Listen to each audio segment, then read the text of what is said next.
Beaucoup croient que mettre leur vie en ordre signifie que tout soit parfait, qu'il n'y ait aucun problème, que chaque aspect soit sous contrôle absolu. Ils attendent ce jour où les dettes disparaîtront, où les relations seront harmonieuses et où la motivation sera constante. Mais ce jour n'existe pas. Et pendant qu'ils attendent la situation idéale, la vie reste désordonnée, chaotique, consommant énergie et clarté. Moi, Bruce Lee, j'ai appris que mettre sa vie en ordre n'est pas une question d'attendre que tout s'emboîte, mais de prendre le contrôle de ce qui peut être organisé dès aujourd'hui. Il ne s'agit pas de tout changer en un instant, mais de définir des priorités, d'éliminer les distractions et de décider avec fermeté de la direction à suivre. L'ordre n'arrive pas comme un cadeau, il se construit avec chaque choix, chaque habitude, chaque acte de responsabilité. Quand un homme prend les rênes de son temps, de ses finances, de ses pensées et de son environnement, quelque chose de puissant se produit, il cesse de réagir et commence à diriger. Son destin n'est plus un hasard, c'est une œuvre consciente, car le véritable contrôle de sa vie ne s'obtient pas en attendant le moment propice, mais en créant ce moment. Et ce moment commence lorsque vous décidez de mettre de l'ordre, ici et maintenant. Mettre sa vie en ordre commence par une vérité que beaucoup tentent d'éviter, la majeure partie du désordre que vous vivez n'est pas le fruit du hasard, mais le résultat de décisions que vous avez reportées, de conversations que vous avez évitées, de limites que vous n'avez pas établies et d'habitudes que vous avez laissées se développer sans contrôle. Le chaos, dans la plupart des cas, n'apparaît pas comme une tempête soudaine, mais s'infiltre silencieusement dans votre vie, une facture non payée que vous remettez à plus tard, un espace de votre maison qui se dérègle juste pour un jour, un engagement que vous saviez devoir honorer mais que vous avez reporté à la semaine suivante. Chacune de ces petites omissions, prises isolément, semble inoffensive, mais ensemble elles forment un poids invisible qui étouffe votre clarté mentale et réduit votre capacité à décider avec fermeté. Le désordre ne se présente pas uniquement sous forme physique, il envahit vos pensées, pollue votre concentration et vous entraîne dans une sensation constante de retard sur tout. Et cette sensation est dangereuse car elle vous vole de l'énergie avant même que vous ne commenciez à agir. Vous devez comprendre que votre vie externe et votre vie interne sont profondément connectées. Si votre environnement est saturé d'objets inutilisés, d'engagements qui ne vous apportent rien et de relations non enrichissantes, il est très probable que votre esprit soit également saturé d'idées inachevées, de projets à moitié terminés et de préoccupations non résolues. Imaginez un instant que votre vie soit comme un grand bureau, s'il est couvert de papier froissé, de tasses vides, de câbles emmêlés et d'objets qui n'y ont pas leur place. Chercher quelque chose d'important prendra plus de temps, vous frustrera et, parfois, vous fera abandonner. Il en va de même pour votre esprit lorsqu'il est rempli de tâches en suspens et de décisions non prises, lent, dispersé et épuisé avant l'heure. La première action pour mettre sa vie en ordre n'est pas d'acheter des agendas ou de suivre des méthodes complexes, mais d'avoir l'honnêteté de voir ce qui est devant vous et d'en assumer la responsabilité directe. Prenez une feuille et notez tout ce que vous savez devoir régler, des affaires les plus triviales, comme réparer quelque chose dans votre maison, aux plus profondes, comme une conversation en attente avec quelqu'un d'important ou un objectif que vous avez repoussé par peur. Ne filtrez rien.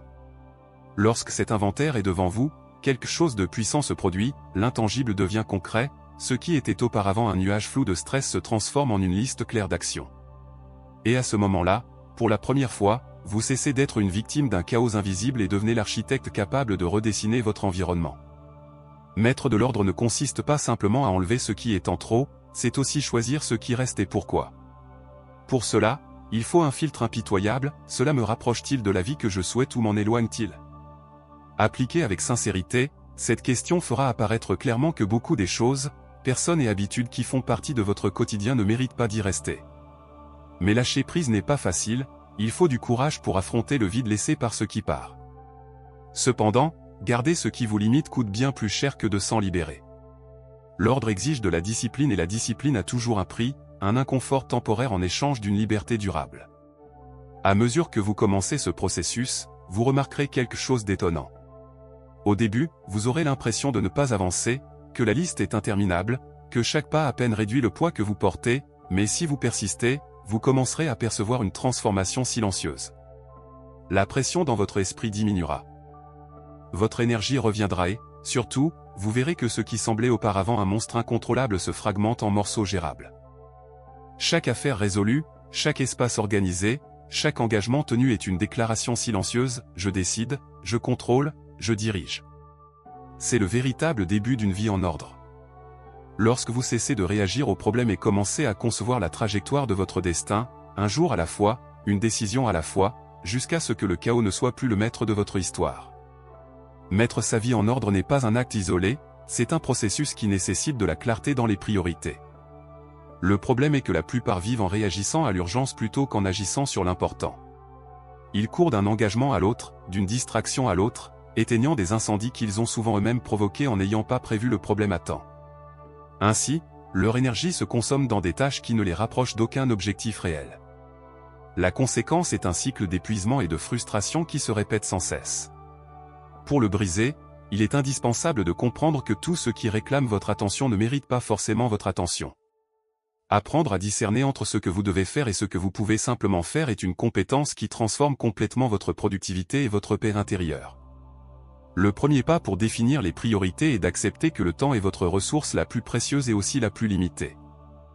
Vous pouvez récupérer de l'argent, améliorer votre santé, voire réparer des relations, mais vous ne pourrez jamais récupérer le temps perdu. Chaque heure que vous investissez dans quelque chose qui n'a pas de valeur réelle pour votre vie est une heure qui s'en va pour toujours. C'est pourquoi mettre sa vie en ordre exige de se demander chaque jour, ce que je vais faire aujourd'hui contribue-t-il à ma vision à long terme ou ne résout-il qu'une gêne momentanée? Si la réponse est la seconde, il faut avoir le courage de le reporter, de le déléguer ou de l'éliminer. Un homme qui ne connaît pas ses priorités vit à la merci des priorités des autres.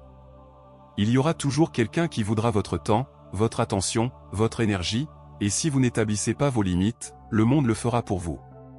L'ordre commence lorsque vous apprenez à dire non sans culpabilité, lorsque vous protégez vos matinées pour ce qui exige votre concentration maximale, lorsque vous réservez du temps pour planifier au lieu de vivre à l'improviste. Mettre son agenda en ordre, c'est mettre son esprit en ordre. On ne peut rien construire de solide sur un calendrier saturé d'engagements irrélevants. C'est là qu'intervient l'importance de la planification consciente. Il ne s'agit pas de remplir chaque heure de tâche, mais de s'assurer que chaque heure a un but clair. Planifier ne signifie pas rigidité absolue, mais clarté d'intention. C'est comme tracer une carte avant un voyage, il peut y avoir des détours et des ajustements, mais on sait où l'on va. Chaque jour sans plan est un jour où l'inertie décide pour vous, et l'inertie vous mène rarement au bon endroit. En mettant votre vie en ordre selon vos priorités, vous commencez à percevoir un schéma, l'essentiel est toujours moins nombreux que l'urgent, mais plus impactant. Les conversations qui renforcent les relations, le travail en profondeur qui fait avancer des projets significatifs, les habitudes qui renforcent votre santé et votre caractère. Voilà ce qui doit occuper le centre de votre attention. En vivant ainsi, vous ne réduirez pas seulement le désordre, mais vous ressentirez également un contrôle renouvelé sur votre destin. Car cesser de courir après l'urgent et commencer à marcher vers l'important fait la différence entre vivre au hasard et vivre avec un but. Et cette différence est, littéralement, ce qui définit ce que deviendra votre vie. Mettre sa vie en ordre implique aussi d'affronter un domaine que beaucoup évitent, vos finances. Il n'y a pas de véritable contrôle personnel si votre économie est chaotique. L'argent, bien qu'il ne soit pas le seul facteur, influence chaque domaine de votre vie, vos décisions, votre liberté, votre tranquillité d'esprit. Vivre au jour le jour endetté ou dépendant de revenus incertains ne limite pas seulement vos possibilités, mais vous maintient dans un état constant d'anxiété. Et l'anxiété est l'ennemi de l'ordre. On ne peut pas penser clairement lorsque chaque décision est conditionnée par le manque de ressources. L'objectif n'est pas seulement de gagner plus, mais de mieux gérer ce que l'on a déjà. Car peu importe combien vous gagnez si vous dépensez sans direction, le désordre financier finit toujours par se répercuter sur votre santé, vos relations et votre capacité à construire un futur solide. La base pour mettre vos finances en ordre commence par une vision honnête de votre situation actuelle. Vous devez savoir exactement combien vous gagnez, combien vous dépensez et en quoi vous dépensez. Beaucoup pensent le savoir, mais ne l'ont pas écrit, calculé ni vérifié avec des données réelles, et ce qui n'est pas mesuré ne peut être amélioré. Faire cette analyse est inconfortable car elle vous confronte à vos habitudes de consommation, aux achats impulsifs que vous justifiez comme nécessaires et aux petites dépenses qui, cumulées, deviennent un énorme trou dans votre budget. Mais cet inconfort est le premier pas vers la liberté. Une fois cette radiographie claire, il est temps d'appliquer la discipline. Chaque somme qui entre dans votre vie doit avoir un but avant d'être dépensée. Il ne s'agit pas de vivre dans la mentalité de pénurie, mais dans une mentalité de stratégie. Attribuez un pourcentage à vos besoins essentiels, un autre à l'investissement et à l'épargne, et un autre aux dépenses discrétionnaires, et respectez cette structure avec la même rigueur que pour un contrat important. Car, en réalité, c'en est un, le contrat que vous signez avec vous-même pour garantir votre stabilité et votre croissance. Une partie de la mise en ordre de vos finances consiste à éliminer les dettes improductives le plus rapidement possible. Les dettes sont comme des chaînes qui réduisent votre marge de manœuvre. Vous ne pouvez pas saisir des opportunités si vous êtes piégé à payer des intérêts qui dévorent vos revenus. Chaque paiement vers cette libération est plus qu'un mouvement comptable, c'est un acte de récupération de contrôle. Et une fois libre, votre argent cesse d'être un problème et commence à devenir un outil. L'ordre économique signifie également se préparer aux imprévus. Un fonds d'urgence n'est pas un luxe, c'est une barrière contre le chaos. Sans lui, n'importe quel problème, maladie, réparation, perte d'emploi peut déstabiliser tout ce que vous avez construit. Avec lui, ces mêmes situations deviennent gérables. Et lorsque votre vie financière est stable, les autres domaines peuvent s'aligner beaucoup plus facilement, car l'ordre n'est pas seulement physique ou mental, il est aussi numérique. Et lorsque vous maîtrisez ces chiffres, vous maîtrisez une grande partie de votre destin. Mettre sa vie en ordre exige également de prendre le contrôle de son esprit. Vous pouvez avoir vos finances équilibrées, votre agenda planifié et votre environnement propre, mais si votre pensée est remplie de bruit, de doutes et de distractions, vous continuerez à ressentir que vous vivez au milieu du chaos. L'esprit est le centre de commandement de toute votre existence. Ce qui s'y passe se reflète dans chaque décision, chaque action et chaque résultat. Et si vous ne l'entraînez pas, il devient un terrain fertile pour la procrastination, l'insécurité et l'autocomplaisance. La majorité des hommes n'ont pas de problème par manque de capacité, mais par manque de direction mentale. Leurs pensées sont dispersées, sautent d'une inquiétude à l'autre, s'en mêlent dans ce qu'ils ne peuvent pas changer et gaspillent de l'énergie sur ce qui ne mérite pas leur attention. L'ordre mental commence par apprendre à filtrer ce qui entre dans votre tête. Chaque conversation, chaque information, chaque contenu que vous consommez est une nourriture pour votre esprit. Si vous vous nourrissez de déchets, n'attendez pas la clarté. Si vous vous entourez de négativité, n'attendez pas l'optimisme. Tout comme vous ne rempliriez pas votre corps de nourriture nuisible en espérant être en bonne santé, vous ne pouvez pas remplir votre esprit d'idées toxiques en espérant productivité et paix. Filtrez ce que vous voyez, écoutez et avec qui vous passez du temps n'est pas de l'élitisme, c'est de l'auto-soin, car votre énergie mentale est limitée et chaque stimulus est en compétition pour elle. Une autre clé est de développer un système pour traiter vos pensées. Il ne s'agit pas de réprimer ce que vous ressentez, mais de le canaliser. Noter des idées, réfléchir seul, pratiquer la méditation ou simplement marcher sans distraction donne à votre esprit l'espace nécessaire pour organiser ce qui, autrement, resterait bloqué. La clarté ne vient pas par accident, elle est le résultat de la création d'espace pour penser. Un homme qui ne prend pas le temps de réfléchir est condamné à réagir impulsivement, et les réactions impulsives créent rarement une vie en ordre. À ce stade, je veux que vous reteniez quelque chose, si ce message vous aide, abonnez-vous à la chaîne.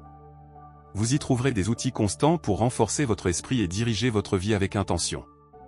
Et racontez-moi dans les commentaires ce qui vous distrait le plus au quotidien et que vous savez devoir éliminer pour avoir un meilleur contrôle mental, car au final votre vie est une projection de votre esprit. Si vous voulez que votre environnement soit plus clair, votre chemin plus droit et votre destin plus prévisible, vous devez d'abord mettre en ordre le seul endroit que vous portez toujours avec vous, vos pensées. Une pensée disciplinée génère des actions précises. Des actions précises génèrent des résultats cohérents, et des résultats cohérents construisent une vie stable. Votre esprit est le terrain, votre discipline l'outil, votre vie ordonnée la récolte. Mettre sa vie en ordre exige également d'aligner votre santé physique sur vos objectifs. Peu importe la clarté de votre vision ou la précision de vos plans, si votre corps n'a pas l'énergie, la force et l'endurance nécessaires, tout devient plus difficile. La discipline appliquée à votre santé se reflète dans tous les autres domaines. Il n'est pas surprenant que ceux qui maintiennent des habitudes physiques solides réussissent également à être plus constants dans leurs objectifs professionnels et personnels. Le corps est le véhicule qui vous conduit à atteindre vos objectifs, et si vous le négligez, ce véhicule devient lent, instable et sujet à l'échec au moment le plus critique. Quand la santé est fragile, même la tâche la plus simple semble un fardeau. Quand elle est forte, même les grands défis paraissent accessibles. Mettre sa santé en ordre commence par les bases, sommeil, alimentation et mouvement. Mal dormir, manger de manière désordonnée et mener une vie sédentaire sont des actes de sabotage silencieux. Beaucoup d'hommes croient pouvoir compenser par la volonté, mais la vérité est qu'un corps épuisé affaiblit aussi l'esprit. La fatigue chronique diminue la concentration, la créativité et la capacité à prendre de bonnes décisions. Il ne s'agit pas de rechercher un physique parfait, mais un état fonctionnel optimal où votre énergie vous permet d'affronter la journée avec force et de la terminer avec la satisfaction d'avoir donné le meilleur de vous-même. Une alimentation ordonnée n'est pas une mode, c'est un pilier. Manger consciemment signifie choisir ce qui nourrit plutôt que ce qui satisfait seulement momentanément. C'est comprendre que chaque choix alimentaire est un investissement ou une dette pour votre futur. Un corps qui reçoit les bons nutriments répond avec plus d'énergie, un meilleur moral et une récupération plus rapide face à tout effort ou maladie. Il en va de même pour l'exercice. Ce n'est pas une punition, c'est un entraînement de discipline qui renforce votre caractère. Chaque répétition, chaque kilomètre, chaque séance est une preuve que vous pouvez vous dépasser au-delà du confort. Le sommeil est un autre aspect qui ne peut être négocié. Dormir suffisamment n'est pas un luxe, c'est une stratégie de haute performance. Pendant le sommeil profond, le corps récupère, l'esprit traite les informations et les émotions se stabilisent. Sauter des heures de sommeil pour avancer plus est comme tenter de conduire un véhicule à toute vitesse avec le réservoir vide, tôt ou tard, il s'arrêtera et le coût sera bien plus élevé que le temps prétendument gagné. Votre santé inclut aussi la capacité à gérer le stress. Un corps constamment sous tension finit par somatiser les problèmes mentaux sous forme de douleur, maladie et épuisement. Pratiquer des activités qui libèrent cette tension n'est pas une perte de temps, c'est un investissement pour rester productif et stable. Marcher, méditer, passer du temps dans la nature ou simplement se déconnecter du numérique pendant un moment sont des actes qui contribuent à l'ordre global de votre vie. La relation entre corps et destin est directe. Un corps fort offre plus de marge de manœuvre, plus de résistance face à l'adversité et plus de disposition à agir rapidement lorsqu'une opportunité se présente. L'ordre n'est pas complet si vous laissez de côté votre santé physique, car un jour, inévitablement, ce que vous n'avez pas soigné aujourd'hui deviendra le plus grand obstacle pour atteindre ce que vous voulez demain. Et ce futur, pour le meilleur ou pour le pire, vous le construisez maintenant à chaque décision sur la façon dont vous traitez votre corps. Mettre sa vie en ordre implique également d'épurer votre environnement social. Les personnes qui vous entourent exercent une influence constante, pour le meilleur comme pour le pire, et souvent cette influence est plus puissante que vous ne le pensez. Si vous passez du temps avec des hommes qui se contentent de peu, qui se plaignent constamment, qui justifient leur inaction par des excuses, tôt ou tard vous assimilerez une partie de cette mentalité. Il ne s'agit pas de se croire meilleur que quiconque, mais de comprendre que votre environnement social est comme le climat, s'il pleut tous les jours, peu importe votre motivation, vous finirez mouillé. C'est pourquoi, si vous voulez de l'ordre dans votre vie, vous devez évaluer froidement qui ajoute et qui soustrait, qui vous pousse et qui vous freine, qui vous challenge à grandir et qui vous ancre dans la médiocrité. Tous les liens ne méritent pas le même espace dans votre agenda ni dans votre énergie. Il y a des relations qui vous renforcent car elles reposent sur le respect mutuel, l'honnêteté et des objectifs alignés. Et il y en a d'autres qui vous épuisent car elles se construisent sur la critique constante, l'envie ou l'intérêt unilatéral. Maintenir des liens que vous savez toxiques revient à essayer de nettoyer votre maison tout en laissant les fenêtres ouvertes au milieu d'une tempête de poussière, le désordre entre plus vite que vous ne pouvez le réparer. Rompre ce schéma n'est pas facile, car souvent ces connexions persistent à cause d'histoires partagées, de liens familiaux ou par peur de la solitude. Mais souvenez-vous, votre temps et votre énergie sont des ressources limitées, et ceux qui les consomment sans rien apporter vous éloignent de la vie que vous souhaitez construire. L'ordre social signifie aussi s'entourer intentionnellement de personnes qui incarnent les valeurs et habitudes que vous souhaitez renforcer en vous-même. Un homme discipliné transmet la discipline, un homme ambitieux transmet l'ambition, un homme intègre transmet l'intégrité. Et l'inverse est vrai, un homme chaotique transmet le chaos, un homme négatif transmet le désespoir, un homme paresseux transmet l'apathie.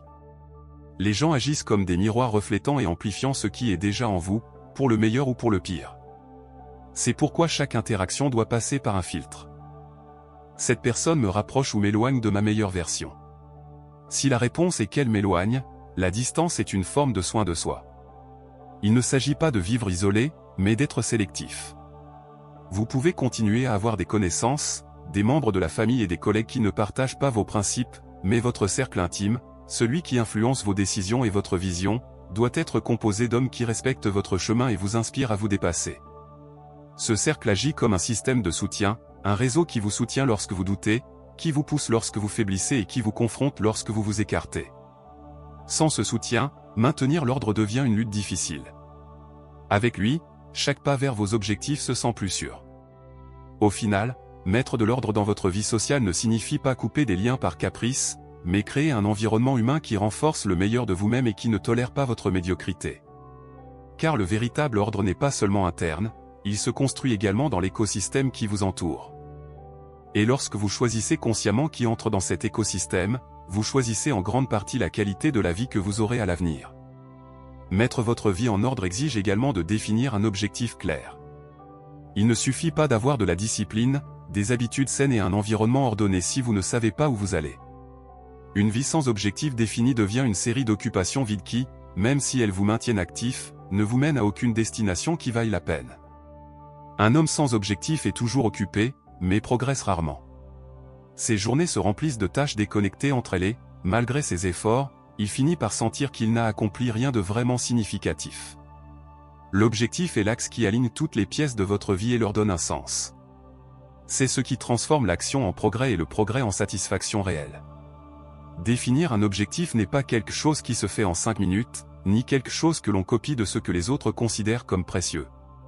C'est un travail d'introspection, d'examiner ce qui vous motive vraiment, ce qui compte pour vous au-delà de l'approbation externe, ce que vous seriez prêt à poursuivre même si personne ne vous applaudissait. Demandez-vous, si je n'avais ni peur ni limitation, à quoi consacrerais-je mes meilleures années?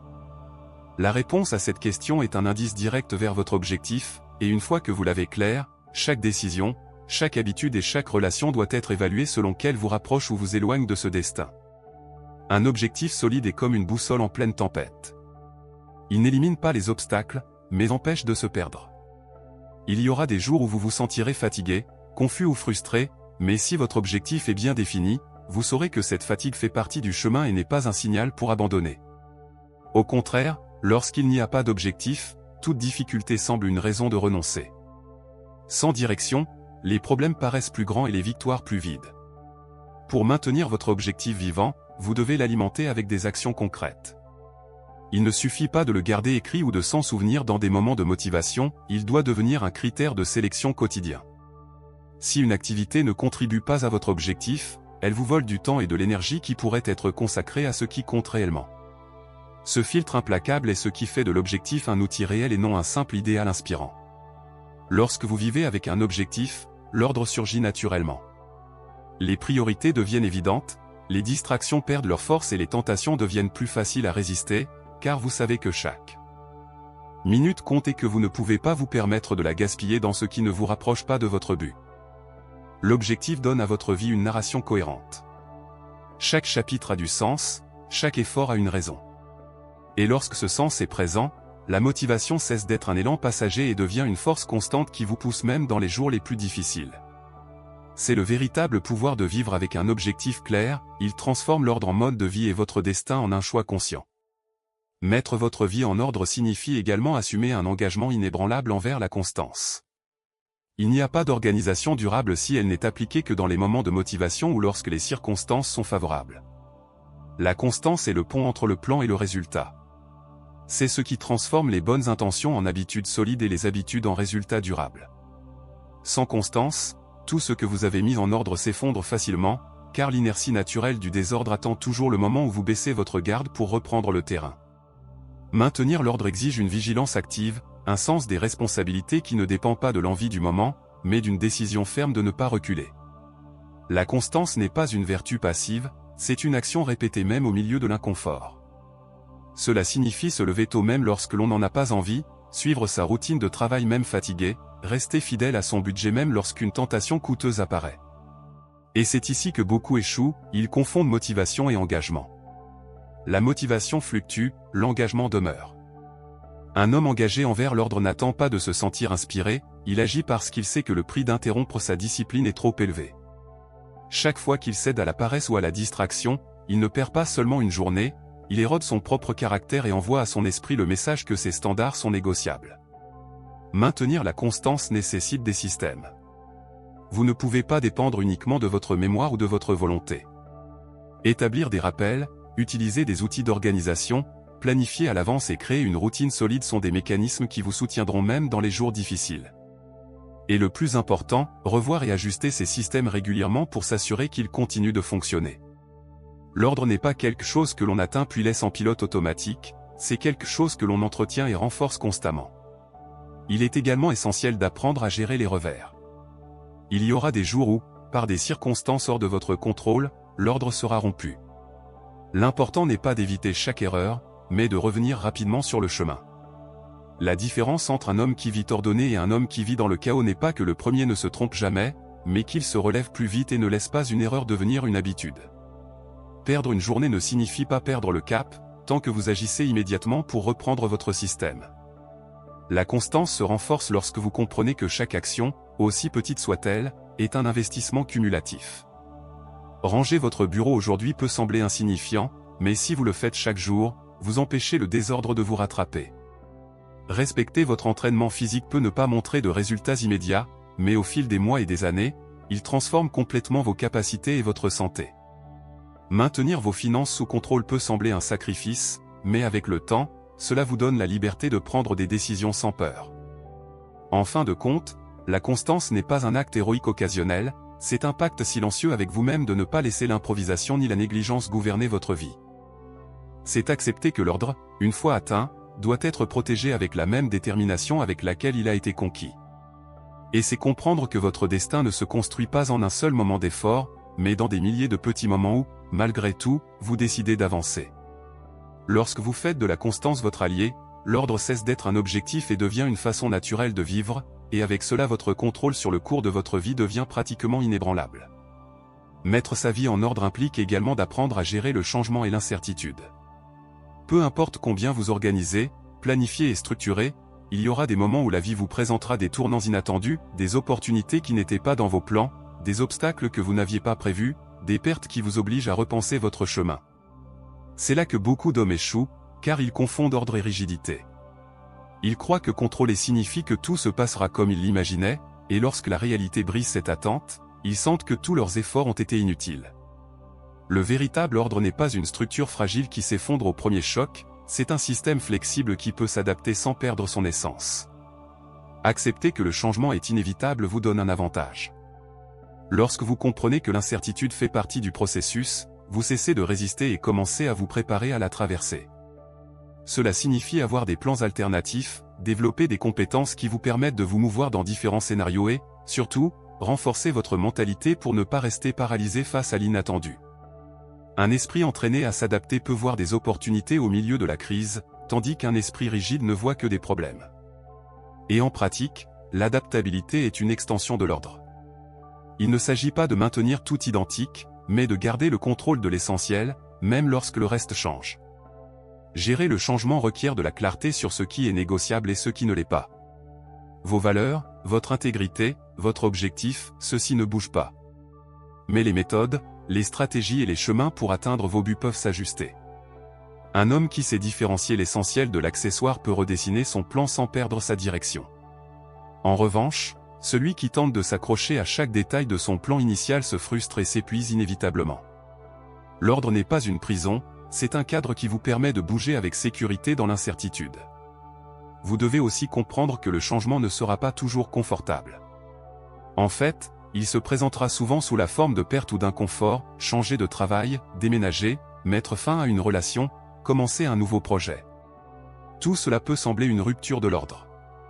Cependant, si votre système de vie est bien établi, ces changements deviennent des transitions et non des effondrements. Et la différence entre transition et effondrement est que dans le premier cas vous gardez le contrôle de vos décisions, tandis que dans le second ce sont les circonstances qui décident pour vous. Pour vivre ainsi, vous avez besoin d'une combinaison de discipline et d'ouverture d'esprit. La discipline vous assure que même au milieu du chaos, vous maintiendrez des habitudes clés qui vous soutiennent. L'ouverture d'esprit vous permet d'explorer de nouvelles façons d'agir et de vous adapter à ce que le moment exige. Un homme ordonné n'est pas celui qui ne change jamais, mais celui qui change sans perdre le contrôle de sa direction. Et c'est là qu'émerge une leçon vitale, votre capacité à rester ordonné dans l'incertitude détermine la vitesse et la force avec lesquelles vous pouvez vous relever de tout coup. La vie ne récompense pas celui qui tente d'éviter le changement, mais celui qui l'affronte avec une structure interne solide et suffisamment de flexibilité pour s'ajuster sans se briser. Lorsque vous atteignez cet équilibre, vous cessez de craindre l'inconnu et commencez à le voir comme une opportunité de confirmer que l'ordre que vous avez construit ne dépend pas des circonstances extérieures, mais de la force intérieure que vous avez cultivée jour après jour. Mettre votre vie en ordre et contrôler votre destin n'est pas un projet qui se termine, c'est un engagement qui se renouvelle chaque jour. C'est la décision consciente de ne pas vivre à la dérive, de ne pas laisser la routine, les opinions des autres ou les circonstances décidées pour vous. C'est comprendre que, même si vous ne pouvez pas contrôler tout ce qui se passe, vous pouvez contrôler comment vous vous préparez, comment vous réagissez et quelle direction vous choisissez. L'ordre n'est pas un luxe réservé à ceux qui ont plus de temps ou plus de ressources. C'est un choix que tout le monde peut faire, mais que peu maintiennent car il exige discipline, courage et honnêteté brutale envers soi-même. Et c'est précisément cette combinaison qui transforme les vies. Lorsqu'un homme vit dans l'ordre, son esprit se clarifie, son corps se renforce, ses finances se stabilisent et son environnement s'aligne avec son objectif. Il cesse de se sentir piégé dans un cercle d'urgence et commence à avancer sur un chemin de priorité.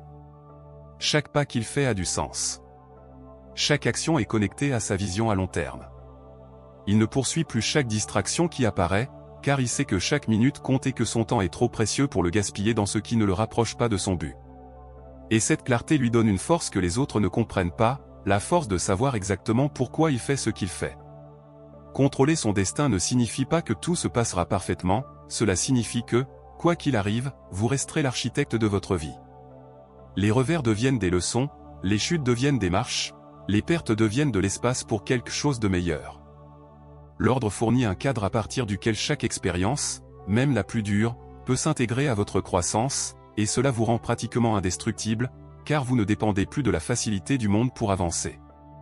Vous avancez parce que vous avez décidé de le faire et parce que vous disposez de la structure interne pour vous soutenir même dans la tempête. Il viendra un moment où vous réaliserez que ce chemin ne consiste pas seulement à avoir une vie organisée au sens superficiel, il s'agit de construire une existence dans laquelle chaque partie de vous, votre esprit, votre corps, vos relations, vos finances, votre objectif est aligné avec ce que vous voulez être. Il s'agit de se lever chaque matin avec la certitude de contrôler sa journée et de se coucher chaque nuit avec la tranquillité d'avoir investi son temps dans ce qui compte. Cette sensation de maîtrise de soi n'a pas de prix et est, en essence, la plus grande liberté que l'on puisse atteindre. Ne laissez pas la vie passer sans avoir revendiqué votre droit de la diriger. Ne vous contentez pas de survivre. Ne vous limitez pas à réagir. Mettez de l'ordre dans tout ce que vous pouvez. Maintenez la constance, même lorsque c'est difficile. Ajustez votre cap lorsque la vie change et gardez votre objectif comme le phare qui guide chaque décision. Votre destin n'est pas un accident,